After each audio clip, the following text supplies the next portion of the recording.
Bien, entonces, la semana pasada hablamos de la modelización de disparadores de licuación estática. La semana pasada, Ariel lo llevó de la mano para calibrar HS Small para el problema de licuación estática. Y ahora les voy a presentar, para terminar con la licuación estática, les voy a presentar un modelo en tensiones totales que está disponible en Plaxis. Esto es relativamente poco importante desde el punto de vista conceptual o teórico, pero como está, es bueno que sepan que existe.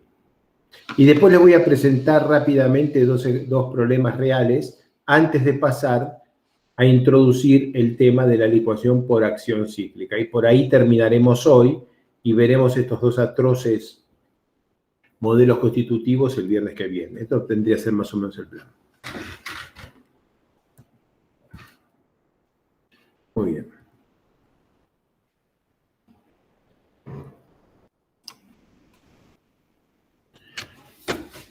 Confirman que se ve y empiezo a trabajar. Este modelo que está disponible en Plaxis y no sé si está disponible en FLAC, es un modelo en tensiones totales. O sea, no es un modelo de tensiones efectivas. Y es interesante que sepa que existe porque permite tener en cuenta de una manera razonable la anisotropía de resistencia al corte que aquellos de ustedes que estuvieron cursando comportamiento de suelos notaron que es muy importante. Les recuerdo, en condiciones drenadas,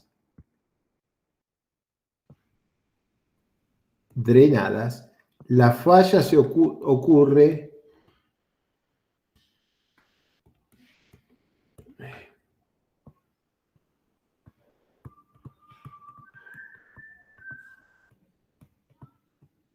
es asimétrico esto entre Q y P. En condiciones drenadas, yo parto de un estado cualquiera isotrópico y la falla ocurre cuando se toca la línea Q igual MP, donde M es 6 seno de phi sobre 3 menos seno de phi. También en condiciones drenadas, si yo hago extensión, o sea, si yo parto de todas iguales y empiezo a tirar para arriba aquí, no es tracción. Empiezo el ensayo con una compresión de 100 y voy reduciéndolo 90, 80, 70, 60 hasta que falla.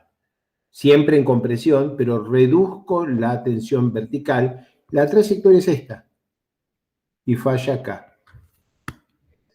A nadie se le pasa por la cabeza imaginar que la tensión de corte en el momento de la falla en compresión y en extensión drenada van a ser iguales. Por supuesto que no. En compresión no drenada, yo parto de un lugar como esto, el material hace algo así y falla acá. Y si hago lo mismo en extensión no drenada, hará algo así y fallará por acá. Otra vez, no podemos imaginar que la resistencia no drenada, que es esta, sea igual a compresión, sea igual a la resistencia no drenada a tracción.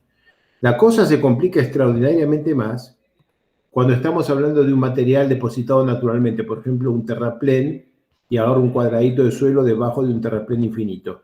Ese cuadradito de suelo está en un estado de tensiones que corresponde a la línea K sub 0.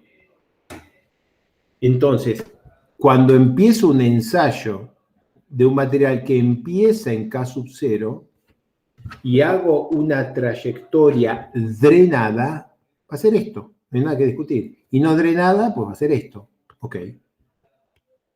Uy, acabo de perder algo que no tenía que haber perdido y tengo que volver a recuperarlo. Esto.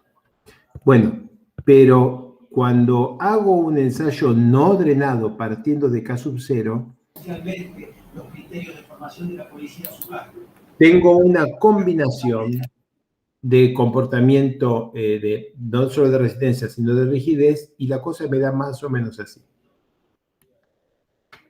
Y me queda esta, bueno, debe haber sido horizontal, esta Q última, que es 2 veces la resistencia al corte no ordenada en compresión triaxial cuando empiezo en K sub 0. Mamita, qué linda nomenclatura. Si yo parto del mismo punto, o sea, represento el estado del terraplén, y ahora voy a extensión no drenada, hacia así. Y la resistencia que tiene en extensión no drenada, representada por esa línea verde, es mucho menor que la resistencia al corte no drenada en compresión cuando salgo de trayectoria K sub 0. Así que ahora, borro lo verde para ver si lo digo de vuelta y se entiende. Terraplén, no drenado a compresión. Terraplén, no drenado a extensión. TUNC. Resistencia a compresión, proporcional a esta altura. Resistencia a extensión, proporcional a esta altura, mucho menor. La resistencia al corte no drenada.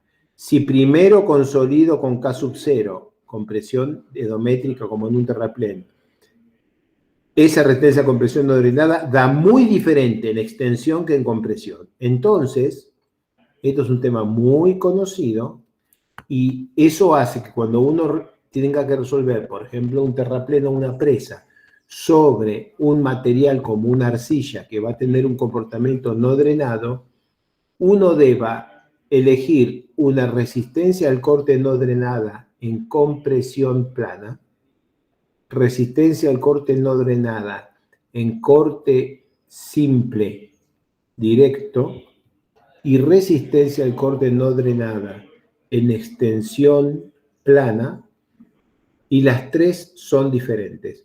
No hay ninguna manera que ustedes puedan lograr esto con precisión con los modelos que hasta ahora les hemos enseñado. Ustedes no pueden calibrar HS Small, Softsoil Script o cualquiera de estos modelos para que con un mismo juego de parámetros reproduzca simultáneamente estas tres cosas. Si ustedes están en Noruega y el problema de las arcillas y su anisotropía es gravísimo y trabajan en el Instituto Geotécnico de Noruega, pueden llegar a decir, miren, los modelos de tensiones efectivas que responden a la mecánica del suelo si tienen mucho contenido físico son fantásticos, pero me dan casi la misma resistencia acá y acá y acá, y a mí se me caen los terraplenes. Yo necesito un modelo que tenga como datos de entrada la resistencia al corte no drenada. Si consolido isotrópicamente y ensayo compresión, si consolido con K sub 0 y ensayo compresión, si consolido con K sub 0 y ensayo en corte directo, todas esas como datos de entrada para que no haya ninguna posibilidad de error. Ese modelo ADP, por Active, Direct y Passive. Los tres modos que estamos analizando aquí.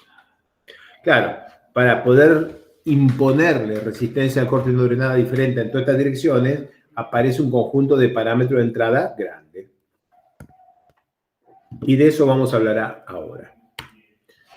Primero, la función de fluencia en 2D tiene que ser una tal que el estado de tensiones nos dé la resistencia al corte no drenada en condición de compresión o la resistencia al corte no drenada en condición de extensión solito en función de algún parámetro. En este caso, este parámetro kappa que está chiquitito acá adentro. Esta es la función de fluencia y aplicada a deformación plana es esta cosa que se ve acá. Y acá la única diferencia entre una y otra es que acá aparece tau xi. Este es sigma x menos sigma x sobre 2, 1 menos k tau 0, todo esto está igual. Y acá aparece el tau xi para incorporar como dato de entrada la resistencia al corte no drenada en corte directo. El modelo se llama NGI ADP y son esta A, esta D y esta P. Este mismo modelo que trae como datos de entrada la resistencia al corte esta, nos permite también generalizar a 3D. Y la función de fluencia en 3D es esta que se ve acá, bastante complicada como forma matemática, pero que da un hexágono de Tresca con los vértices redondeados. Una cosa inteligente, bien hecha, no nos interesa entrar en los detalles de la matemática de todo esto. Toda esta matemática está acá para que ustedes sepan que da este hexágono de Tresca con bordes redondeados. Interesante, importante para que noten que el hexágono no está centrado respecto de los ejes de tensiones. El centro del hexágono está acá, donde está mi láser. El centro de las tensiones, donde no hay tensión de corte, está corrido. Esta diferencia es lo que permite tener una resistencia al corte no drenado en compresión mayor que la resistencia al corte no drenado en extensión. Bien, para atender, voy para atrás. El modelo no es elastoplasticidad perfecta, es plasticidad con endurecimiento. Para poder tener una curvita suave, cuyo máximo sea la resistencia al corte no drenada que queremos, pero no dos rectas como en Morculón, hace falta introducir el parámetro de endurecimiento, y ese parámetro de endurecimiento está expresado en función de la distorsión plástica. La fórmula es más o menos compleja, no nos interesan mucho los detalles de esto, solo nos interesa ver que la cosa está armada con un montón de parámetros de entrada para poder, voy para atrás, para poder determinar para cada dirección cuánto es la resistencia máxima y para qué deformación se produce. Por ejemplo, en este gráfico, la resistencia máxima en corte simple directo es esta, dato de entrada, esta horizontal, y se produce para esta deformación, dato de entrada, línea vertical. Entonces, claro, cuando ahora tenemos 3 direcciones, vamos a tener A, D, P, la distorsión, o sea, la vertical de cada uno de los 3 valores, y si me dejan ir para atrás, SU, A, D, P, la horizontal de cada uno. Así que si voy para atrás otra vez, acá puedo poner DSS, que es la D, o puedo poner SU, A, o D o P, y este valor que es el SUADP y este valor que es el gamma ADP determinan este punto, y eso nos da los detalles de la función de endurecimiento como está escrita en esta filmina. Para complicar la cosa un poquito más, está la relación entre rigidez y resistencia. En las arcillas en condición no drenada es bastante común en geotecnia adoptar un cociente constante entre la resistencia al corte no drenada y la rigidez al corte G. Entonces, la implementación que ustedes tienen disponible en Plaxis les pide la relación entre la rigidez G, que es única, y la resistencia al corte no drenada en compresión triaxial. En realidad, en deformación plana. Compresión plana. Las 3 valores de las distorsiones que producen la falla, la resistencia base y su incremento con la profundidad en condición de deformación plana, y lo mismo para las otras direcciones de carga, que es condición triaxial, deformación, como es extensión triaxial, no, discúlpenme, extensión plana y corte simple directo. Todas estas son las cosas que son relevantes en cada uno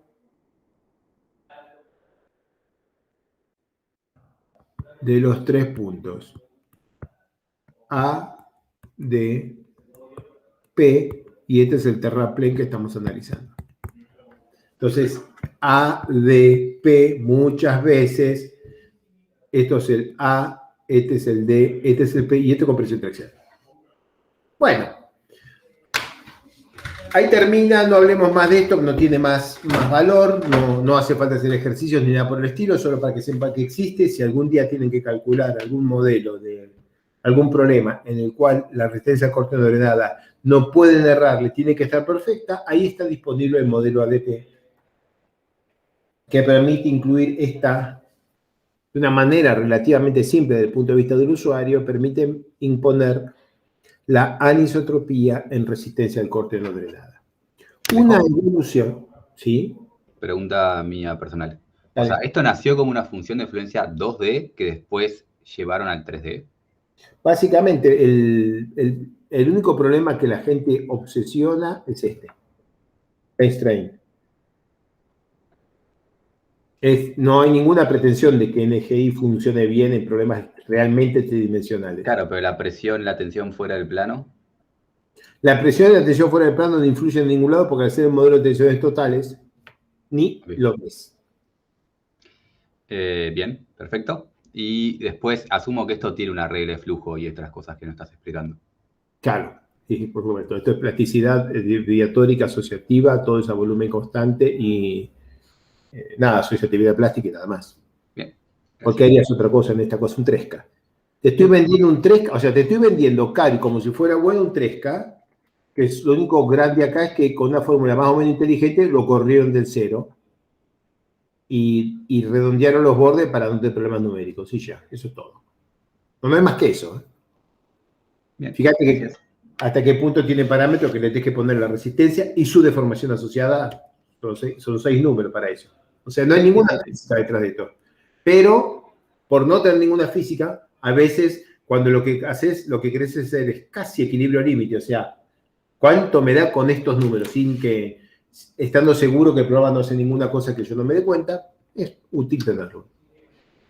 La evolución de esto es el modelo NGI ADP Soft, que incluye un parámetro de ablandamiento para poder caer de la resistencia al corte máxima a una resistencia al corte residual.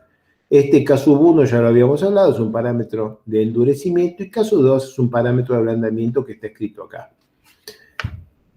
Me hace a mí un trin de ruido, y no tuve el tiempo, pero habría que revisarlo, ver que este valor de K sub 2 puesto aquí, con esta interpolación lineal, da la impresión de que produce un mecanismo de ablandamiento que es completamente independiente de la relación entre resistencia al corte, a compresión, extensión y todo lo demás. O sea, es puramente función de los diferentes parámetros de distorsión. Está bien, no es un problema que sea así, pero es una limitación del modelo, porque al ser el mismo, nos está dando la misma fragilidad, brittleness en inglés, la misma velocidad de caída en todas las direcciones.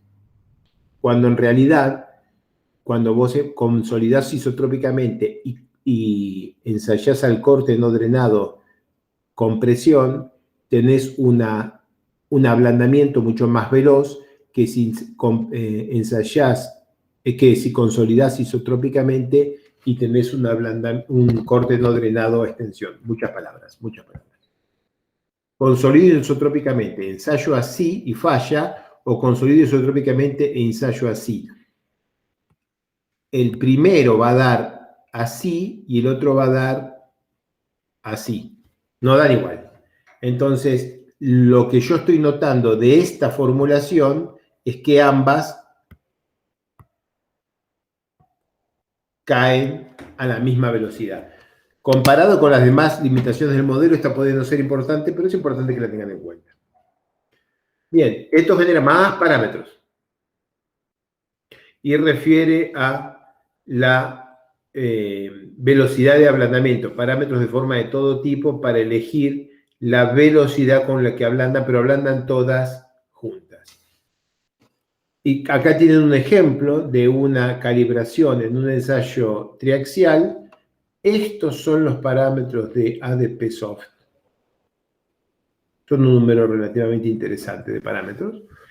Y ahí está calibrado para corte simple y lo hemos utilizado en una presa en Australia. Después les voy a mostrar el caso histórico. Y acá tienen un ejemplo que nos permite estimar la superficie de falla de una presa con ablandamiento. Lo que hace interesante a esta implementación ADP Soft que estoy comentando es que es una implementación regularizada. ¿Qué quiere decir? Que da la misma forma de falla, o más o menos la misma forma de falla y la misma carga última o coeficiente de seguridad, independientemente del tamaño de la malla. Cuando uno tiene un problema de comportamiento material que tiene un valor máximo y un ablandamiento,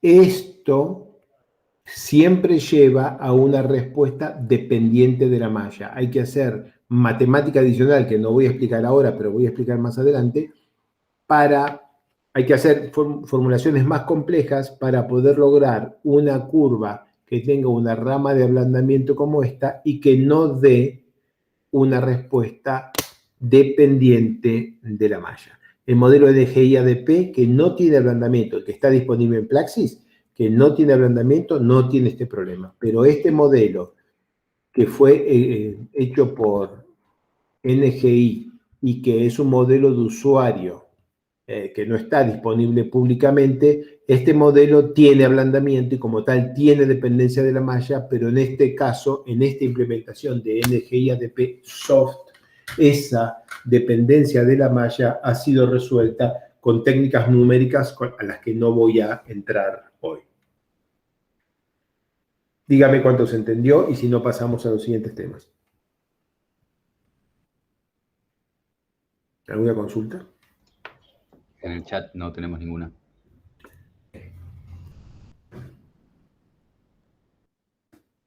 Les muestro el problema donde lo usamos. Esta es una presa de relaves en Australia que tenía, voy a tratar de ir rápido por esto, ahí están las etapas de construcción, tenía una presa de recrecimiento aguas arriba que tenía unos ciertos relaves que tenían un comportamiento relativamente similar a una arcilla, o sea, para los cuales es relevante la resistencia al corte no drenada. Los relaves tienen los comportamientos que se ven aquí. Estos son salidas del ensayo CPT y creo que no es el objeto de este curso entrar en este detalle. Pero en consecuencia a esta caracterización, esta presa se zonificó como se ve acá. Zona 3, 2 y 1 que tenían diferentes comportamientos. Estos relaves, que son casi no plásticos, pero tienen comportamiento de arcilla, tienen un límite líquido de 19 y un límite plástico de 12. O sea, flotean en un lugar que se salen de la mayoría de las correlaciones en mecánica de suelos. Es un polvo industrial, es una harina de roca, como cualquier relave, y tiene un pasatamiz 200 del 80%. Es algo relativamente fino. En estos materiales se hicieron ensayos de disipación que mostraron unas permeabilidades bajísimas, del orden de 10 a la menos 7 metros por segundo a 10 a la menos 8 metros por segundo. Y mostraron una distribución piezométrica, o sea, de presiones en el vaso, no compatible con una condición hidrostática, o sea, no es que tenemos acá un flujo así, solamente había un flujo más deprimido porque el agua también está fluyendo hacia la fundación, además naturalmente de estar fluyendo hacia el pie de la presa. Notamos, analizando las diferentes direcciones, que en una de las caras había presiones de poro más altas. Y buscando en imágenes satelitales, Alejandro Kerguelen, uno de nuestros colegas, encontró que el lugar donde se colocó la presa había tenido unas dunas arrastradas por viento que habían tenido más o menos esta, digamos, dirección predominante por el viento. O sea, esto es toda una duna, esto es toda una duna, y sobre eso se hizo la presa. Entonces, la cara esta, que entre acá y acá está pisando arcilla, drena mucho peor que la cara esta, que entre acá y acá está pisando una duna de arena limpia. En la foto satelital también se ven algunas de estos alineamientos producidos por el viento, fundamentalmente de la topografía muy superficial. Aquí les podemos mostrar una calibración de las presiones de poro en la presa durante la construcción del contrafuerte inicial, la evolución de las presiones de poro y la estimación de la resistencia al corte no drenado a partir de una enorme cantidad de ensayos CPT de cono y ensayos SPT, ensayos VST de veleta. Y acá lo que tienen punteados son los superpuestos, los diferentes ensayos CPT, y los puntitos aislados corresponden a ensayos de veleta, hechos a diferentes profundidades que permiten validar la estimación de resistencia del ensayo CPT. Con esto se hizo un análisis estadístico de resistencia al corte no drenado máxima y residual, y se encontraron zonas, la zona 1 más blanda, la resistencia residual de la zona 1 más blanda, y después las zonas 2 y 3 más competentes. Noten que hay lugares, cara oeste, donde la resistencia residual, medida fundamentalmente por la resistencia friccional de la pared lateral del cono, es un valor extremadamente reducido. Los puntos aislados, algunos mucho mayores que lo que habíamos medido acá, o en general mayores, están asociados a medidas de veleta con muchas vueltas de rotación. También distribución de resistencia al corte no drenada en la cresta, a mitad talud y al pie de la presa, con sus funciones de densidad para la resistencia al corte.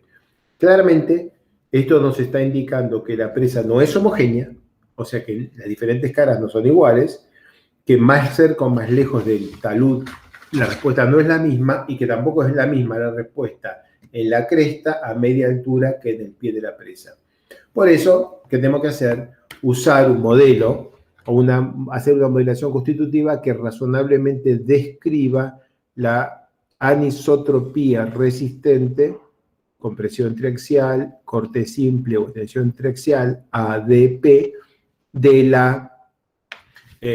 comportamiento de este material. Y acá tenemos las rosetas de tensiones principales y las hemos rotado porque nuestro entendimiento no es que la resistencia es función de la tensión vertical, sino de la tensión principal mayor. En este punto, en el cual la tensión principal mayor es la vertical, estamos bien, pero aquí la tensión principal mayor ya no es la vertical por la inclinación de las tensiones principales por el efecto del talud. Terminamos con una cantidad enorme de parámetros resistentes para diferentes casos de estudio, como para poder hacer análisis determinístico y probabilístico de los factores de seguridad con equilibrio límite, calculando probabilidad de falla y factores de seguridad para la configuración inicial y para ciertas configuraciones con ciertos contrafuertes y elevaciones de la presa en condición isótropa, y asumiendo todas las anisotropías que acabo de describir, con lo que queda una cantidad enorme de resultados de ensayos de equilibrio límite. Cuando pasamos a modelación numérica, llega el momento de usar algún modelo constitutivo que tenga ablandamiento. Y ahí teníamos dos opciones y usamos las dos opciones. La primera es HS small, que en este caso lo simulamos el ablandamiento con una dilatancia menor que 0. Aquí está calibrado para, compresión triaxial, pero no compresión triaxial, sino, no isotrópica, sino anisotrópica, por eso parte de un punto que no es 0, cambio de presión de poros y trayectoria QP.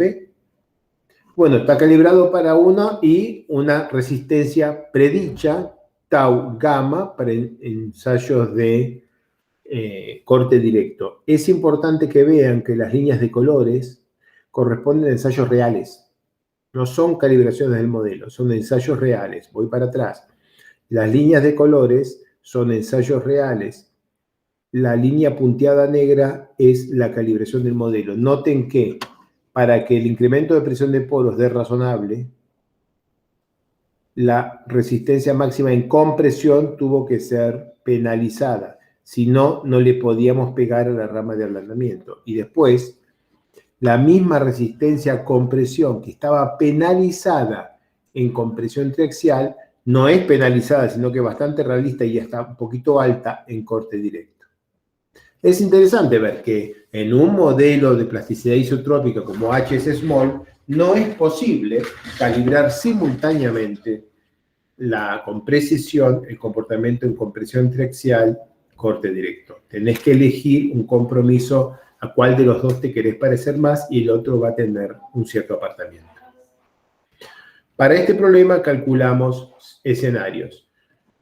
Largo plazo, corto plazo consolidado no drenado y durante construcción, con consolidación parcial y generación de presión de poros, o sea, todavía no consolidado, o sea, con un problema acoplado de generación y disipación de presión de poros parcial. Bueno, aquí tenemos algunos resultados. Esta parte voy a ir muy rápido porque lo que dio de manera realista no es tan importante. Entonces ahí tienen la generación y disipación de presión de poros a las diferentes etapas, un análisis de la velocidad de crecimiento del contrafuerte y cómo impacta en la napa.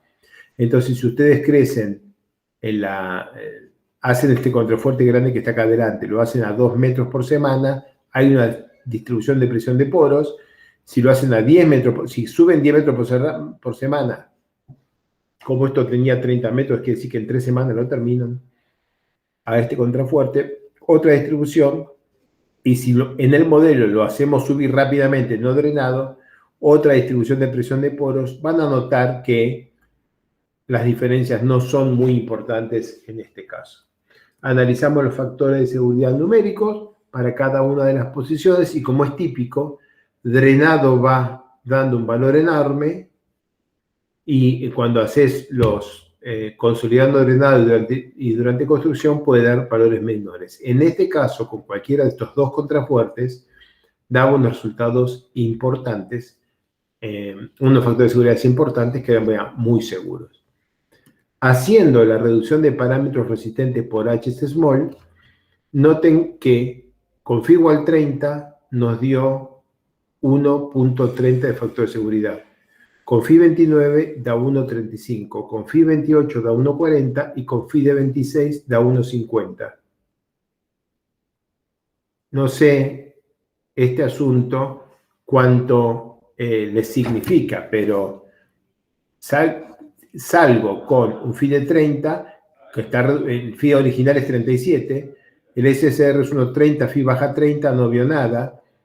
Cuando SSR es 1.50, el valor del ángulo de fricción interna que termina usando es 26 grados. Y entonces, claro, el material que tenía una resistencia al corte de 37 grados, un FI de 37, lo estamos usando con un FI de 26, que es lo mismo que decir que factor de seguridad 1,5, pero noten que no es muy intuitivo. No es muy intuitivo pensar que tenemos un material cuyo ángulo de fricción interna es 37, le pedimos un factor de seguridad de 1,5 y en este caso nos está llevando un ángulo de fricción interna equivalente de 26 grados, ¿no? Bien, entonces este asunto, para poder hacerlo bien en condiciones drenadas y no drenadas, hemos manejado y sugerimos que consideren hacer un cálculo de factor de seguridad reduciendo los parámetros resistentes a mano, no dejando que el programa los vaya reduciendo solos, sino reduciéndolos a mano ustedes. O sea, tocan y cambian FI un poquito cada vez para ver cuánto falla. Es interesante eso porque ustedes pueden hacerle eso solamente a los relaves y no necesariamente a los relaves, a contrafuerte, a material de fundación o cualquier otro material en que no están interesados. Y con eso tienen alguna capacidad adicional para entender cómo podría ser potencialmente el comportamiento de vuestra presa en la falla. Aquí tienen el primer escenario, condición drenado, a medida que moves el factor de seguridad, cómo se desplazan los puntos A y B, aquí. Segundo escenario, tercer escenario. Y noten esto va creciendo lentamente, esto es un poquito más brusco cuando llegamos a la zona, y no veo ningún desplazamiento en A y B hasta que me acerco a la falla y entre 1,5 y 1,55 se dispara todo. Esto es típico de las fallas no drenadas, que falla así masivamente, esto es típico de la falla no drenada, cuando tenemos una reducción de parámetros resistentes, porque para un valor, aunque sea un poquito menor que el valor de falla, esto es casi lo mismo que Mohr Coulomb, los desplazamientos son muy pequeños, y en cuanto se genera una línea continua de potencial de deslizamiento, los desplazamientos se disparan. Así que acá tienen cómo evolucionan los desplazamientos en estos puntos para diferentes factores de seguridad. Noten que todos los desplazamientos son del orden de los 5 a 8 centímetros. Nadie puede detectar 5 centímetros de movimiento en la cresta de la presa a tiempo. Esto está indicando un comportamiento relativamente frágil. Otra cosa, sí. Ariel pregunta, dice que no le quedó clara la diferencia entre hacerlo a mano. O sea, si querés reducir solo en relaves, ¿no puedo pedirle simplemente que no reduzca los otros clusters? Sí, podés, perfectamente. Podés bajarlos, que no reduzca los otros clusters, pero cuando vos bajás SSR no sabés cuánto está bajando SU. En el consolidado no drenado, en la resistencia no drenada, vos no podés bajar Φ', te da cualquier cosa. Tenés que bajarla. O sea, 1,50, ¿querías decir que la resistencia al corte no drenada es 50% menos que la máxima? Otra cosa. Si querías decir eso, tenés que hacerlo a mano, porque hay que reducir Φ' algo distinto a 1,5 para que la resistencia al corte no drenada se reduzca en 1,5. Dice, ok, gracias. Ok, bueno. Aumento en la cota al pie. Acá lo que hicimos fue imaginar que estás inundando el pie acá y con el agua aquí, esta es la freática, con el agua aflorando acá, 1,55, y a medida que subís el agua muy poquito, 103, 104, 106, 108, a medida que el punto donde aflora el agua de la napa sube, el factor de seguridad cae dramáticamente. Entonces, ahí sí tenés algo que podés medir. Poniendo piezómetros acá al pie, sabés que cualquier variación en la piezométrica en el pie puede tener un impacto muy importante en la estabilidad general de la presa. Aquí es donde usamos el modelo NG ADP Soft y usamos el criterio de reducir todos los parámetros resistentes o solamente la resistencia máxima, dejando la resistencia residual sin reducir. Recuerden que el concepto es, lo que nos piden las normas es que tengamos un factor de seguridad mayor que a 1,5 para resistencia máxima y un factor de seguridad mayor que 1,0 para la resistencia residual. Haciendo el procedimiento que voy a mostrar, en vez de reducir todo por 1,5, esto 2/3 y esto 2/3 y tener esta curva, lo que hacemos es, ya que la residual no hay que reducirla, la dejamos quieta, a la máxima la reducimos por 1,5 y esta es la curva resultante. Y ahí, eso está graficado acá, esta manera de reducir parámetros resistentes. Y esto otra vez solo lo podés hacer con SSR a mano, porque obviamente no podés controlar, usando el procedimiento de SSR de Plaxis, no podés controlar esto.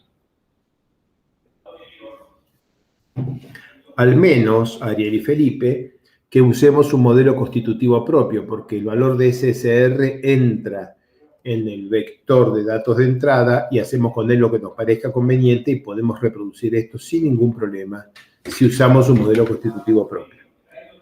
Bien, con esto sacamos todo este conjunto de resultados. Lo que da cada uno de los resultados es una pérdida de tiempo a mostrar, pero sí podemos mostrar cómo queda para este modelo constitutivo, cómo quedan unos valores de desplazamientos absurdamente grandes.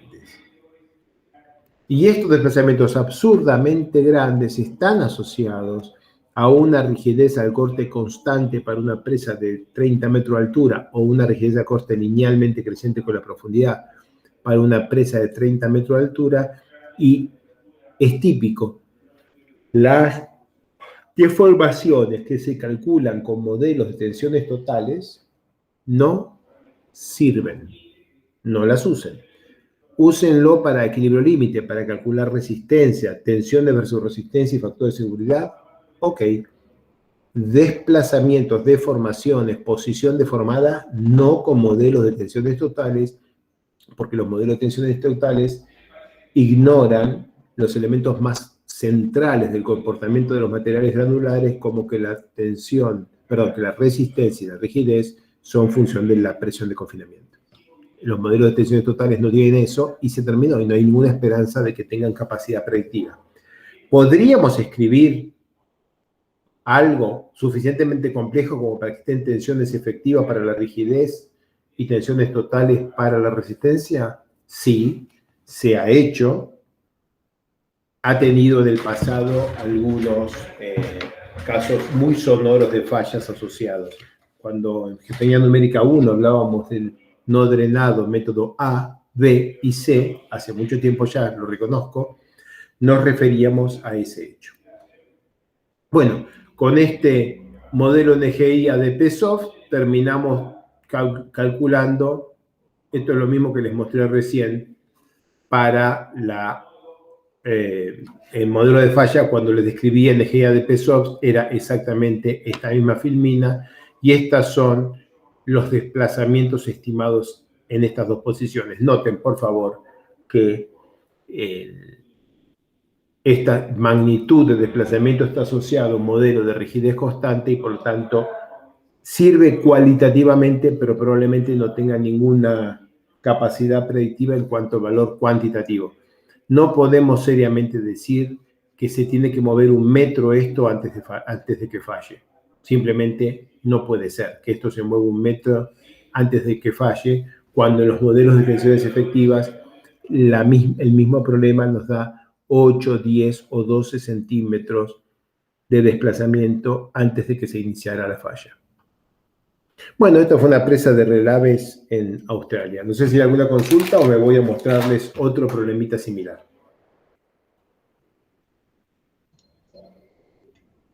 Tengo una pregunta yo nuevamente. Vale. No me queda claro en mi mente cómo transforma el Mohr Coulomb algo que tiene ablandamiento. O sea, mantiene la rigidez inicial y empieza a bajar el pico en función de cuál es el máximo valor de deformación que llegó. Claro, simplemente tan brutal como función de fluencia es igual a una función de sigma menos esta que es función de gamma plástico con un signo menos en esta función. Tan bestial como eso. Y cae con gamma plástico acumulado y ya. Y no importa nada la física. Termina dando bastante distinto si lo haces a mano, ¿no? Porque ahí te cambia. Oh, claro. O sea, no es solo el hecho de que podés hacerlo a mano y mejorás el tema que decías de qué resistencia querés bajar. Te cambia la respuesta. No, con energía de PSOP ni loco lo vas a hacer con BSSR, ni hablar. Bien, perfecto. Gracias. Ok. Bien. Y el último, antes de hacer un descanso, es un problema más reciente y más interesante, que fue este bordo post-licuación. Y acá la pregunta es, ¿hicimos este adicional para tener un bordo libre? Si se licúa y se cae todo, ¿sobrevive la presa? La presa es esta, está tirada en algún lugar. La presa relame, este pedacito tiene solo 6 metros de altura, esta cosa muy grande, en planta pero muy chiquita. El equilibrio límite no cumple para la resistencia al corte residual, y en un modelo de elementos finitos se hace un análisis de velocidad de recrecimiento y de bordo libre residual si hay licuación. Un montón de datos, un montón de ensayos in situ, un montón de análisis, un montón de estudios sobre la estructura de los relaves y hasta qué punto teníamos alguna zona dilatante o contractiva, y encontramos en el estudio algo que era muy obvio para la gente que estaba en terreno, que es que los relaves en una zona muy desértica se secan muy rápidamente en superficie y al secarse en superficie permiten caminar, pueden arrojar material encima. Hicimos un análisis de resistencia máxima y residual, usando como cota inferior de la resistencia residual la resistencia de la fricción lateral en el cono del CPT, y terminamos con alguna relación como esta. Hoy estamos viendo una cosa no muy diferente entre la resistencia al corte no drenada y el parámetro de estado que hemos visto ya en algunas filminas anteriores cuando estábamos hablando del NORSAT. Bien, entonces terminamos con una definición de el índice de fragilidad, Brittleness Index, que es resistencia al corte máxima menos residual sobre resistencia al corte residual, y acá tenemos los valores, y acá estamos los diferentes puntos que hemos calibrado, las diferentes consultoras para esta presa, y atrás de todo, de fondo, resultados típicos de muchos otros lugares publicados en la bibliografía. Para este problema usamos HS-Small, calibrado para que tenga diferentes resistencias al corte máximas no drenadas, tac, tac, tac, pero la misma resistencia residual. Y acá aplicamos lo mismo que explicamos la semana pasada.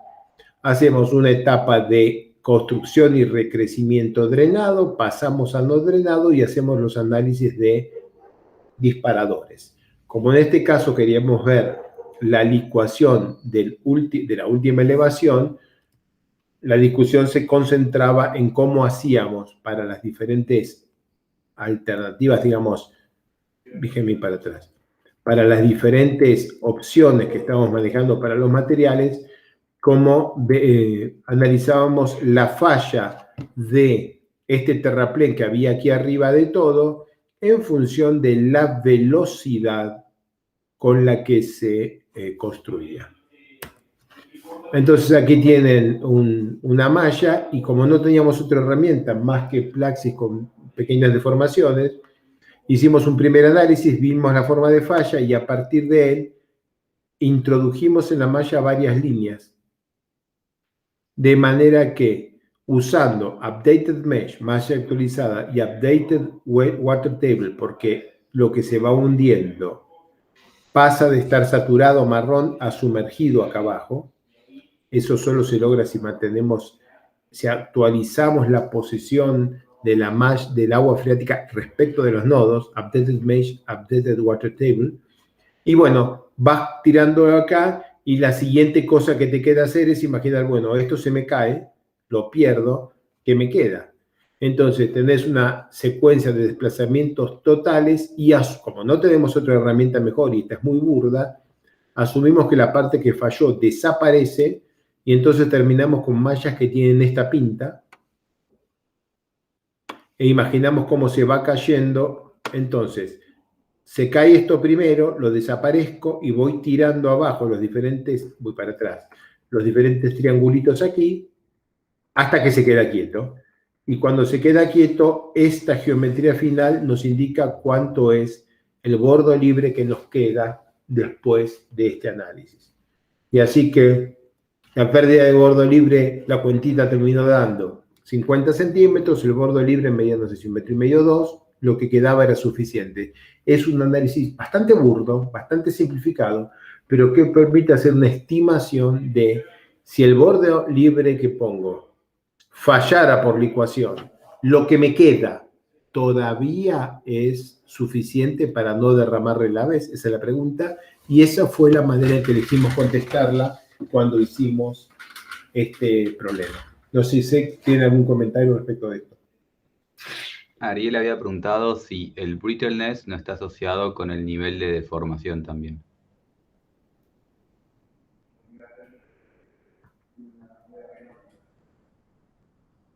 ¿Dónde está el brittleness? Acá. U me lo surré sobre ese U, solamente cuánto cae. Por ejemplo, de 0,21 a 0,4, 5 veces. A 0,04, 5 veces. Ok, entonces entendía que el brittleness también tenía que ver con cuánto deformaba para llegar al residual. No importa. Ese es el concepto que hablamos nosotros cuando hablamos de brittleness, pero esto es el brittleness index, que creo que fue definido en los años 60, che, no me acuerdo ahora, pero puede haber sido Kempton o su padre, no me acuerdo ahora. Okay. Y es solamente una medida de cuánto cae. Ok, gracias. ¿Alguna otra consulta? ¿Un comentario? Ninguna otra consulta.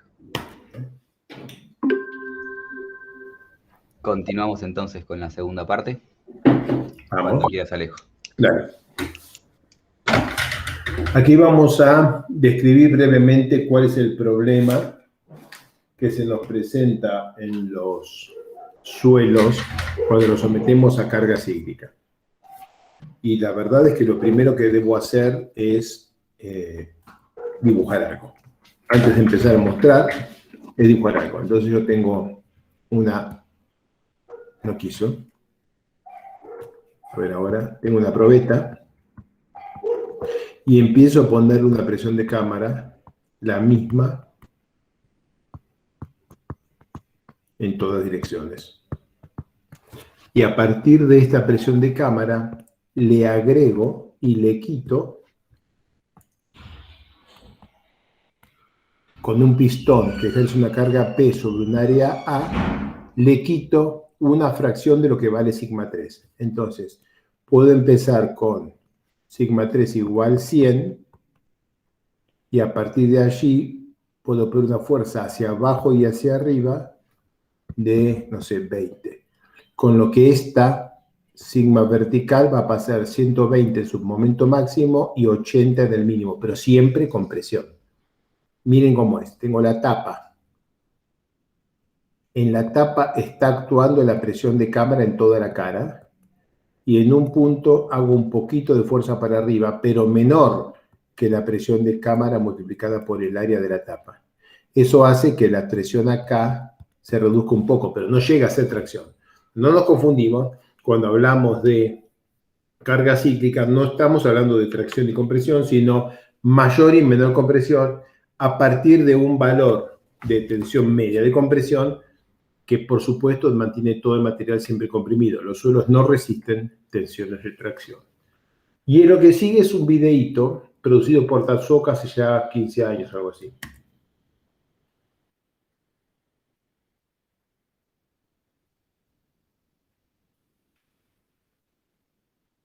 ¿Saben qué están viendo?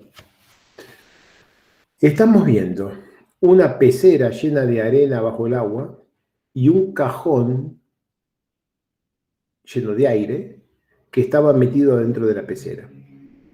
Mientras todo el material estaba quieto, sin ninguna como esa acción exterior, el cajón queda enterrado, sepultado bajo toda esta cantidad de arena y está en equilibrio. Lo que después pasa es que en la base de la pecera arrancan un motor que vibra a muy alta frecuencia y muy baja amplitud. Entonces, en este momento inicial que estoy mostrando ahora, no me digas que esto está azul sobre verde. Este túnel, que en realidad es un cajón de plástico, pesa menos que la arena que reemplazó, pero por el peso de toda la arena que está arriba, está quieto. No alcanza solo con el peso. Además necesita para estar quieto la resistencia al corte que hay a lo largo de estos planos. Cuando Tatsuoka arrancó el vibrador, empezaron a generarse presiones de poro entre los granitos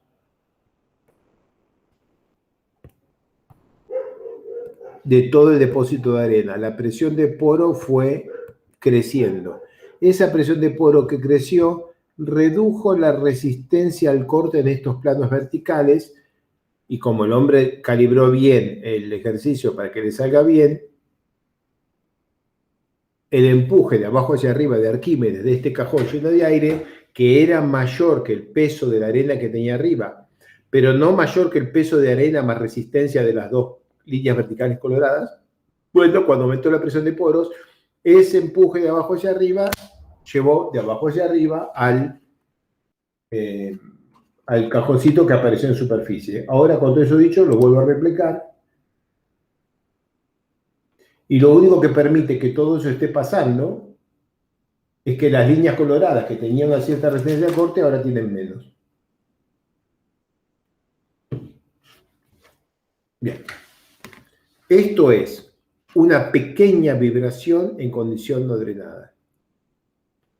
Aquí hay un ensayo histórico, 1972, que muestra el comportamiento de un depósito horizontal de arena sometido a corte simple directo. O sea, estamos hablando de un depósito así, lleno de arena, al cual se le pone, se lo distorsiona para este lado y después para este. Y después, disculpen, para acá, varias veces. Y a medida que eso va pasando, la arena que llenaba el depósito se va lentamente asentando hasta que queda más petiza. Y entonces, este gráfico muestra que en el primer ciclo se observa este comportamiento. 2, 3, 4, 5 ciclos, 10, 20, 50. Miren la relación de vacíos. Empezó en 0,54. 50, 100, 200, 500, 1000, 10.000 ciclos, 0,42.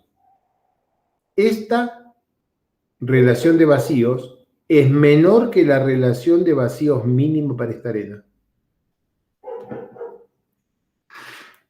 Mediante 10.000 ciclos de vibración fue posible alcanzar una relación de vacíos menor que lo que sale como relación de vacíos mínima según el procedimiento de ensayo de la norma ASTM. Y noten que con una relación de vacíos máxima de 0,75 y mínima de 0,48, 0,55 de partida ya es una densidad relativa cercana al 75%. O sea, que todo este proceso en el cual esto se aplastó así, empezó en una arena que ya estaba densa cuando empezamos. Esta era una arena densa que quedó increíblemente densa después de 10.000 ciclos de carga. O sea, por carga cíclica, el final del camino no es la relación de vacíos crítica, es lo que se denomina la densidad terminal. Una densidad a partir de la cual, si yo acá de 10.000 voy a 100.000 ciclos, vengo acá y después 1.000.000 de ciclos apenas bajo más y jamás llegaré al 0,40. Entonces la densidad terminal de este material es algo quizás como 0,41. Mucho menor que la relación de vacíos crítica para esta presión de confinamiento, que es probable que estuviera incluso bastante arriba del 0,54. Es probable que la relación de vacíos crítica acá estuviera acá arriba. Te estoy diciendo que en carga cíclica, una muestra que está en una relación de vacíos menor que la crítica todavía puede densificar. Lo vamos a ver con más detalle un poquito más adelante. Filmina 2. Díganme qué se entendió. La primera es la tapa. ¿Qué se entendió de lo que dije? Se entendió. Ok, lo que se entendió es, carga monotónica termina en relación de vacíos crítica, material termina suelto. Carga cíclica, material termina enormemente denso. Ah, por eso los rodillos compactadores son vibratorios para arenas. Bueno, es una buena manera de verlo. Bien, sigo. La deformación cíclica, como lo mostré recién, induce una contracción volumétrica. Esta deformación cíclica, cuando es de baja amplitud, produce la densificación hasta la densidad terminal que acabo de mostrar. La deformación no drenada, si hacemos lo mismo no drenado, aún con una muestra densa, también una muestra densa hubiera querido reducir su volumen, y aunque esté densa la muestra, también aumenta la presión de poros en carga cíclica de baja amplitud. Es muy importante que sea baja amplitud. Entonces se genera un aumento de la presión de poros, y en cuanto los pulsos se ponen grandes, esto es un terremoto, ¿no? En cuanto los pulsos se ponen grandes y sobrepasan un cierto valor, el material ya deja, cuando pasan el ángulo de fluidez interna crítico, la inclinación de la línea de estado crítico, el material deja de querer contraer y empieza a querer dilatar. Entonces, a medida que vemos pulso 1, pulso 2, pulso 3, en cada uno de esos pulsos, la presión de poros, en cada vez que, mientras los pulsos son chiquititos, la presión de poros va subiendo, subiendo, subiendo, hasta acá que llega a la licuación, 1. Pero en cada uno de los pulsos grandes, baja. Después vuelve y vuelve a subir, pero el pulso 11, que está por este pulsito 11, acá, ya produjo una reducción significativa de la presión de poros. De manera que no coexisten la presión de poros de la licuación con la tensión de corte del material no licuado, porque no pueden. Si el material estuviera totalmente licuado, no habría podido tener esta tensión de corte simplemente, no lo hubiera podido tener, porque no tiene la resistencia para. Y este es un punto importante porque nos permite entender por qué los materiales tienen este comportamiento tan raro, en el cual se acercan a la licuación, pero siempre tienen para carga cíclica alguna forma de resistencia residual. Bien.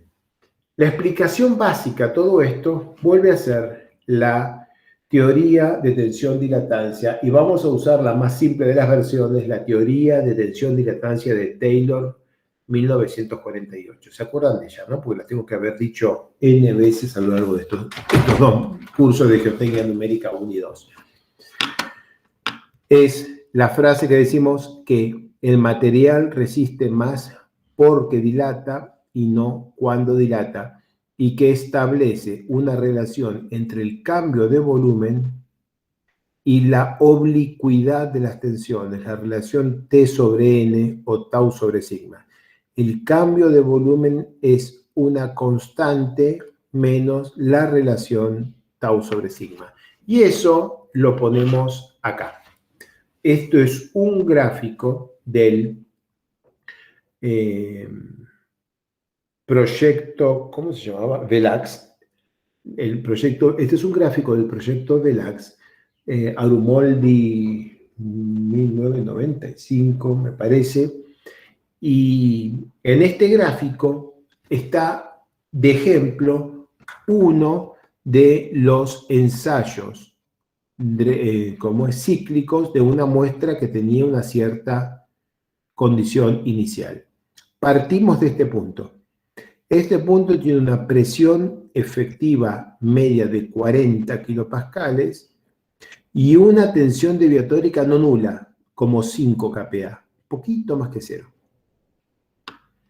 A ese punto está en el estado de tensiones, empieza con una carga, y vemos que a medida que aumentamos la carga, se observa que crece a presión constante, y cuando descargamos, la presión efectiva baja. ¿Qué quiere decir? Que está aumentando la presión de poros. Cuando volvemos a cargar, vemos que sigue bajando hasta un punto y gira y empieza a subir, y después vuelve a bajar, y después gira y empieza a subir, y así va el cuento. ¿Qué es lo que está pasando? Leamos la teoría tensión-dilatancia y decimos U asimilarlo a tau, P asimilarlo a sigma, para hacer el razonamiento simple. Lo que dice la teoría tensión-dilatancia es que el ángulo entre la flecha que representa la tensión y la flecha que representa la deformación es constante. Una cuestión de tangentes, la diferencia entre los dos es la tangente de phi CB. De manera que cuando esto está inclinado justo phi CB, esta queda para arriba y no tiene cambio de volumen. Entonces, Si la carga es de baja amplitud, la relación entre Q y P o entre tau y sigma es baja, la flecha relevante es la colorada y cuando respecto de ella giro phi CB, la flecha verde me queda con componente hacia la derecha, o sea, contrae. ¿Qué quiere decir que contrae? Que en esa trayectoria el punto de arriba está más a la izquierda del punto de abajo. Porque contrae si puede. Si el ensayo es no drenado, todo lo que quería achicar su volumen no puede y se convierte en un incremento de presión de poros que es igual y opuesto al incremento de presión efectiva, y ese incremento de presión efectiva, que pasa a ser una reducción, mueve el puntito hacia la izquierda. Okay. Bien. ¿Qué pasa si aumentamos el estado de tensiones poniendo más tensiones de corte?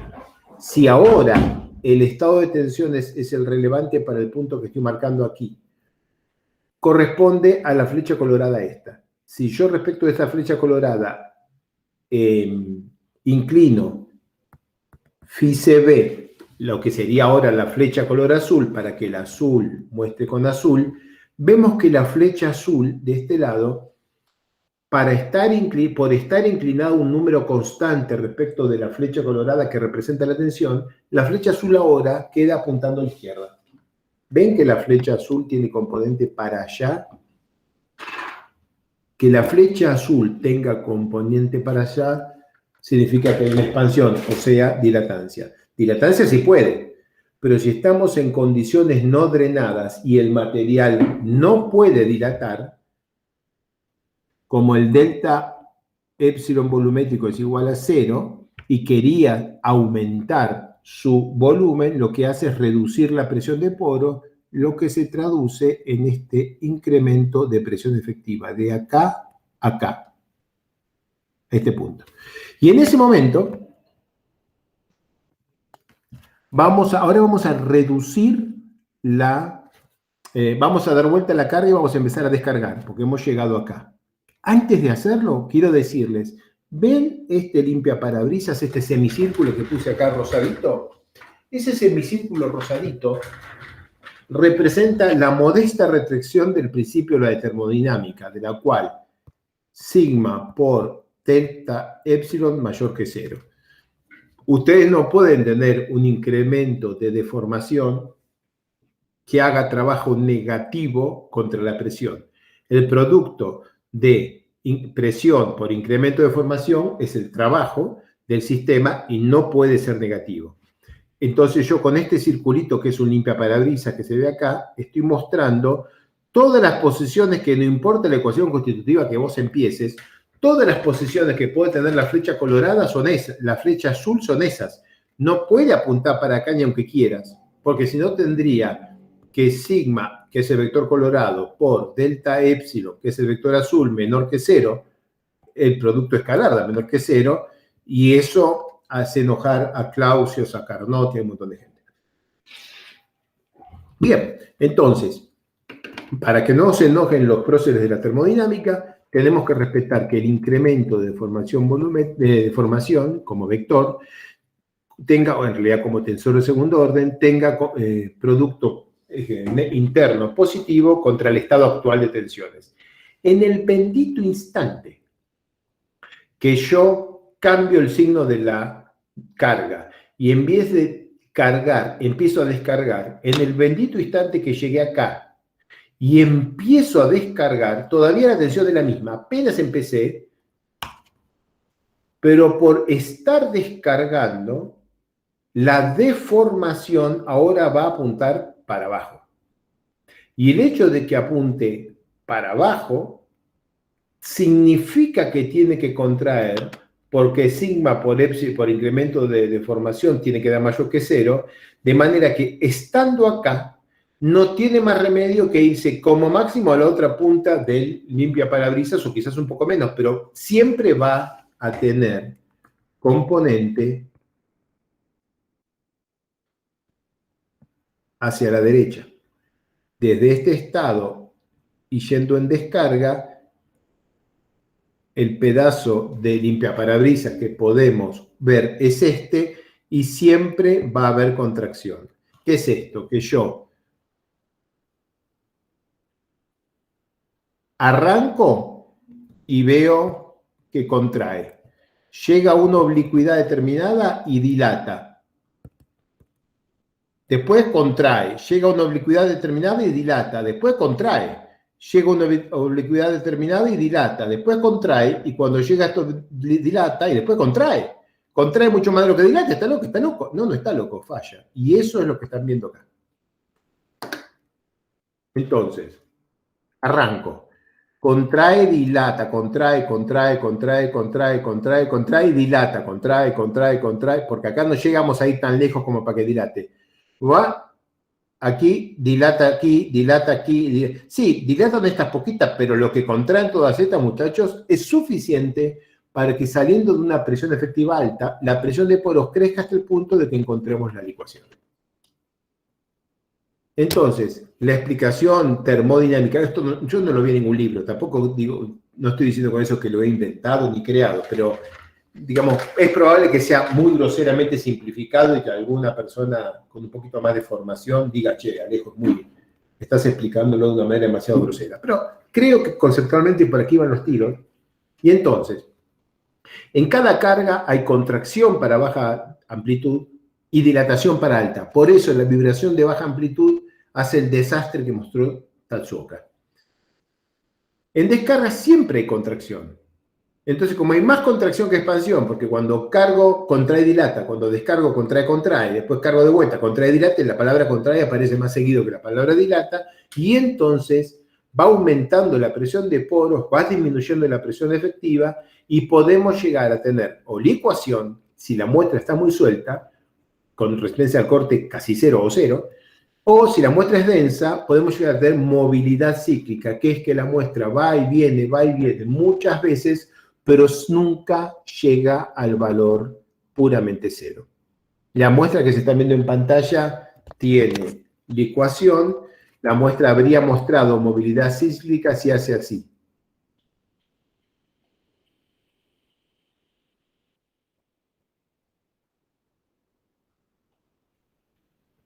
Eso, pero lejos del cero, con un valor mínimo en donde se cruza, que nos permite dar una resistencia al corte no drenada mínima, pero no nula.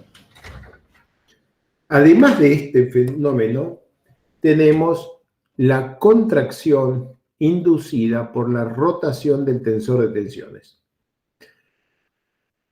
Cuando nosotros analizamos la teoría de tensión-dilatancia, estamos siempre manteniendo las direcciones principales, digamos, conocidas, sigma 1 y sigma 3, en la teoría, en la aplicación del ensayo triaxial.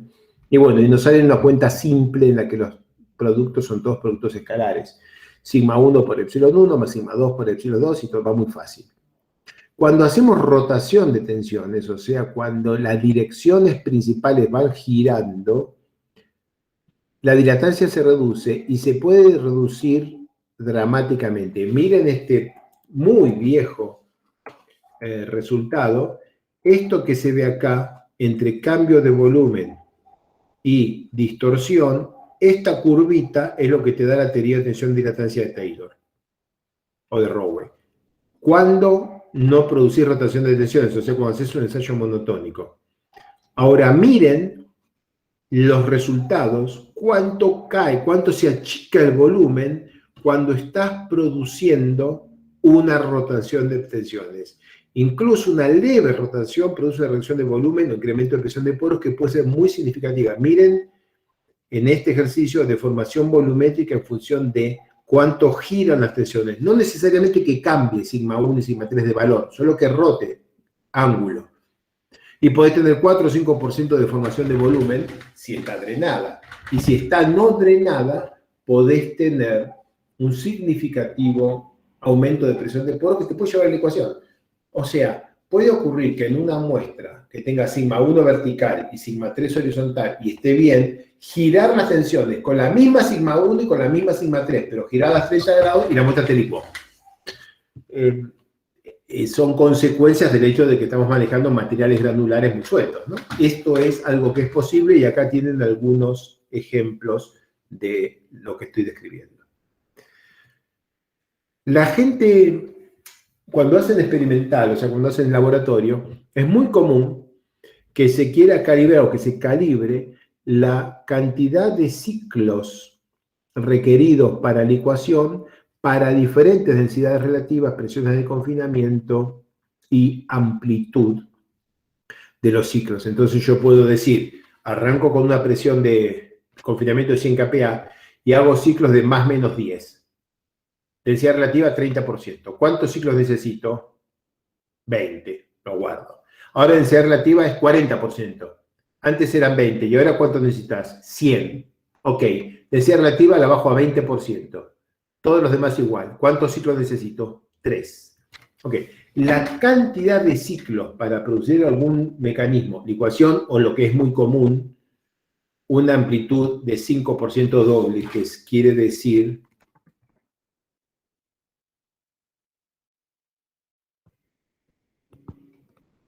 desde acá hasta acá 5% de strain, como una caracterización de comportamiento en licuación. Bueno, acá tienen ciclos desde un ciclo, que es licuación de un solo, donde la pones de carga se vaya, hasta 1000, en función de la relación entre el delta de sigma que pongo arriba dividido la tensión inicial con la que empiezo. Podría ser sigma 3 con la que empiezo. Entonces, si empiezo con 100 y el delta sigma vale 10 sobre 100, va a estar toda la vida y no vas a licuarla. Si haces 20 sobre 100, tenés diferentes resultados y hasta muy diferentes, desde 2 ciclos, 15 ciclos, 80 ciclos, y todas estas cosas son diferentes en función de la densidad relativa de cada una de todas estas benditas muestras. Ahora, todos estos resultados dan un bosque de cosas que no se entiende nada. Ahora, cuando Jeffries lo mostró en 2016, cuando todos estos resultados los normalizás por la amplitud para 15 ciclos, él lo eligió para 15 ciclos, podría haber sido 10 o 100, si 15 es esto. Si yo a todos los puntos cuadraditos los divido por la amplitud necesaria según esta vertical, les queda esto, en donde hay una relación relativamente apretadita que muestra la cantidad de ciclos necesarios, la amplitud dividido la amplitud necesaria para que se licúe el ciclo, 15 ciclos, y por supuesto la horizontal esta vertical es 15, y queda muy apretadito. ¿Para qué nos sirve esto? Nos sirve para ver que la cantidad de delta sigma sobre sigma inicial, la cantidad como relación, está muy bien normalizada respecto del número de ciclos para licuación. Y con ello podemos definir todas estas especies de parámetros. Acá tengo el 2,5, acá tengo el menos 2,5, esto es el 5% de strain, doble amplitud. Y podemos ver este comportamiento que está caracterizado por lo que se llama la movilidad cíclica post-licuación. Cuando empezamos, les dije, si el material tiene, suficiente densidad, va a empezar a hacer un comportamiento así, y en algún momento va a caer acá y va a licuar. Cuando arranque así, me va a dar aquí, y cuando descargue va a ir acá, cuando cargue va a ir acá, cuando descargue va a ir acá, cuando cargue va a ir acá, así, y así va a pasear. Pero el valor mínimo que tiene este es distinto de cero, movilidad cíclica. En el camino que cuando viaja por acá, está viajando siempre por la línea de estado crítico, y lo hace viajando de 2 a 3, aumenta mucho la tensión, pero siempre Q todo el tiempo igual a MP. Lo que pasa es que va aumentando P. Y entonces, ¿qué vemos? Que crece. vemos el camino entre acá y acá, esta curva no es una curva de plasticidad con endurecimiento. Es todo el tiempo Q igual a MCB con el ángulo de fricción interna crítico por P, y la presión va creciendo como respuesta a la dilatación impedida. Entonces, estoy acá, me voy al cero prácticamente, voy de menos 6% de deformación a más 3, de menos 6 a más 3, todo con resistencia básicamente cero, y cuando ya parece que es un líquido, repunta y recorre este camino. Hasta que lo descargo, baja, va a tocar el cero otra vez, toda esta zona de resistencia es prácticamente cero y vuelve a repuntar. Este comportamiento empieza siendo muy chiquitito y a medida que doy más y más ciclos se va agrandando, con lo que empiezo teniendo el comportamiento que está acá casi vertical, y a medida que le voy poniendo más y más ciclo, cada vez se va agrandando un poquito más, de manera de generar esta forma. Esto que están viendo es una curva tensión-deformación real. Está siempre, toda la zona en la que cambia color violeta está asociado a este comportamiento. ¿Qué están viendo acá? Contrae, dilata, contrae, contrae, quiere dilatar, contrae, contrae, dilata, esto ya lo vieron. 100.000 ciclos. Pero una vez que llegamos a la zona donde el material llega a la falla, con presiones efectivas muy pequeñas, vemos esto que acá le dicen alas de mariposa, comportamiento de mariposa, en inglés butterfly, y está asociado a este comportamiento en el cual tenemos una rama de tensión de formación, básicamente resistencia constante pero no nula, 5 kPa. Y después pica y sube. Y cuando cae hasta los 5 kPa, da vuelta y necesitas una enorme deformación y siempre esas 5 kPa que baja a 0 y menos 5 y pica de vuelta. ¿Qué quiere que le haga? Simplemente pasa, y es importante tener alguna capacidad para modelizarlo. Cuando hablemos la semana que viene de VC-SAN y de PM4SAN, son dos modelos constitutivos complicados, escritos para describir este mecanismo.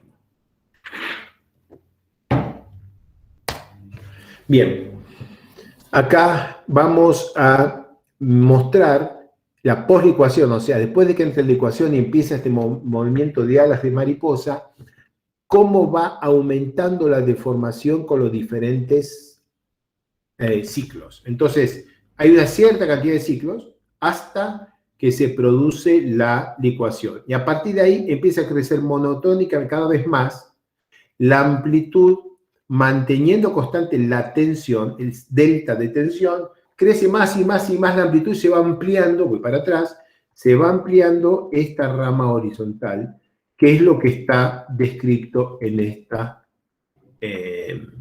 filmina. Acá tenemos algunas estimaciones para poder analizar cuánto crece la deformación de distorsión por ciclo, y acá básicamente alcanza un punto que esta es una línea recta dentro del rango interesante, que es lo que se ve acá abajo, cantidad de incremento de deformación por ciclo para este caso, como está presentado acá. Lo que presenta este autor es esta ecuación diciendo la cantidad de esta la podemos estimar con ensayos para, digamos, poder estimar, después de que tengo la ecuación, si siguen los ciclos, cuánta deformación más tengo que tener.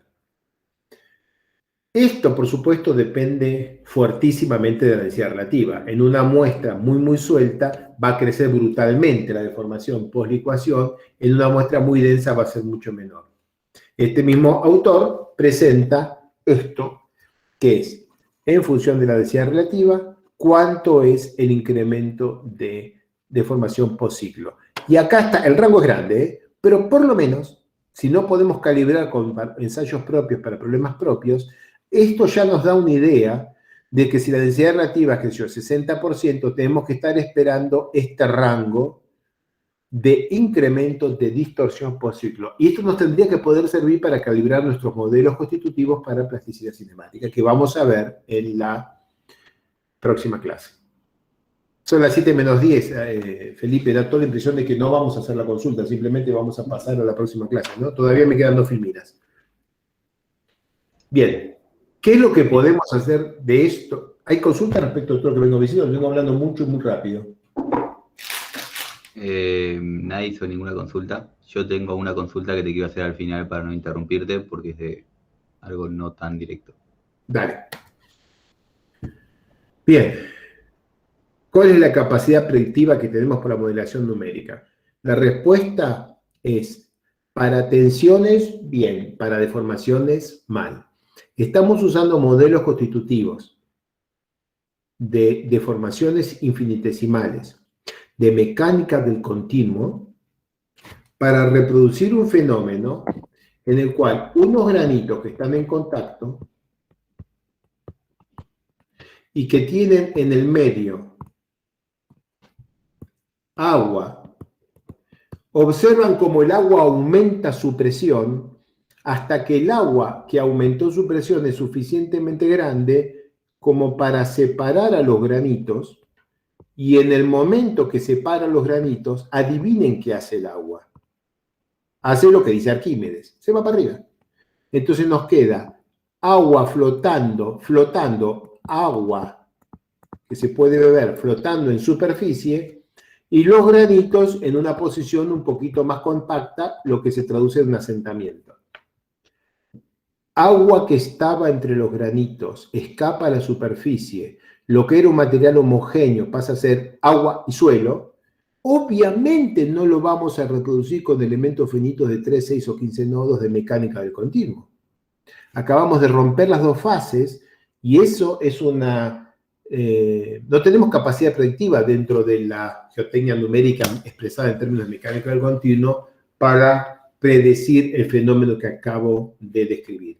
Por eso, cuando empezás a medir cómo son los asentamientos, el asentamiento real es esto, y lo que calculamos son estas tristezas.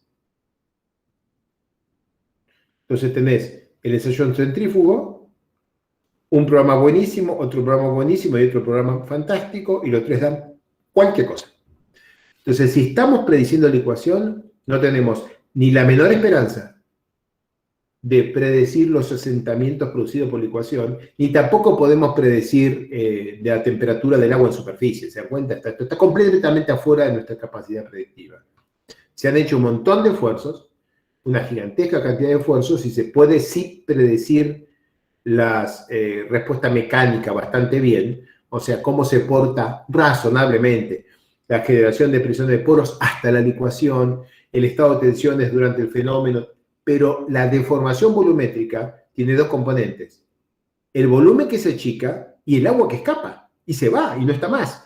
Esa agua que escapa y se va y no está más, está fuera de la matemática de lo que los modelos de la toxicidad que estamos describiendo puede ver, y se terminó. Estamos muertos con esa capacidad predictiva y las herramientas que en este curso estamos presentando.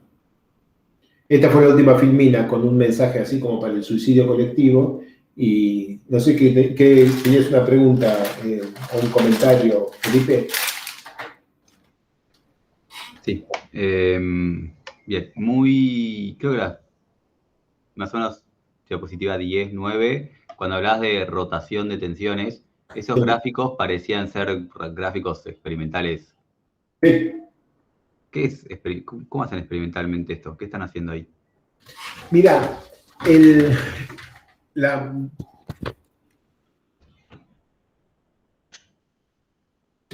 si no estoy equivocado, estoy casi seguro que es esto. Tenés este disquito y producís esta rotación de la mitad de arriba respecto de la mitad de abajo. Entonces es algo muy parecido al corte simple directo, pero con la capacidad de generar 20 vueltas, si querés, para un lado y para el otro. O sea, corte simple directo infinito. Y entonces vos, ahora te lo hago en corte, vos tenés la mitad de arriba, la mitad de abajo, lo empezás a girar y ¡tups! Cae. Densidad relativa 90%. Empezás a girar, ¡tups! Se asienta. ¿Qué va a hacer? No podés evitarlo. Hay que buscar la referencia, Wong 1986, que no sé si la tengo, ¿eh? Que no sé si la tengo porque no la vi. Atroz. Tengo que buscar esta referencia para mostrarte lo que este fenómeno, pero sí, es un fenómeno conocido. Esto, ¿sabes dónde puede estar? En el libro de Jeffrey C. Bean o en el paper de Jeffrey C. Bean sobre de 2018 Principal Stress Rotations o cosas por el estilo. Así que yo hago así y pongo... ¿Está viendo mi pantalla? Sí. Pegale el primero que tiene que tirar es a este.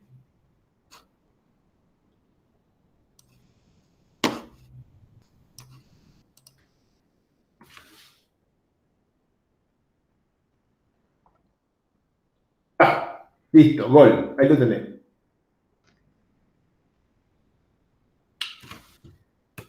Perfecto. Si me querés mandar eso por mail, te lo agradezco. ¿No sé por qué buscar una biblioteca te da como pereza? Me da más pereza que pedirte que trabajes vos. Ok, muy bien. Ahí te salió. Comentario al resto de la gente. Alejo acaba de abrir un programa que se llama Everything, que es para buscar cosas en la computadora. Es infinitamente mejor que el buscador propio de Windows. Vos intentan buscar algo con el buscador de Windows y con suerte tarda 10 minutos en darle una no respuesta. Es un programa, es el Everything, que se bajan por separado, les busca cualquier cosa que tengan en su computadora en 10 segundos.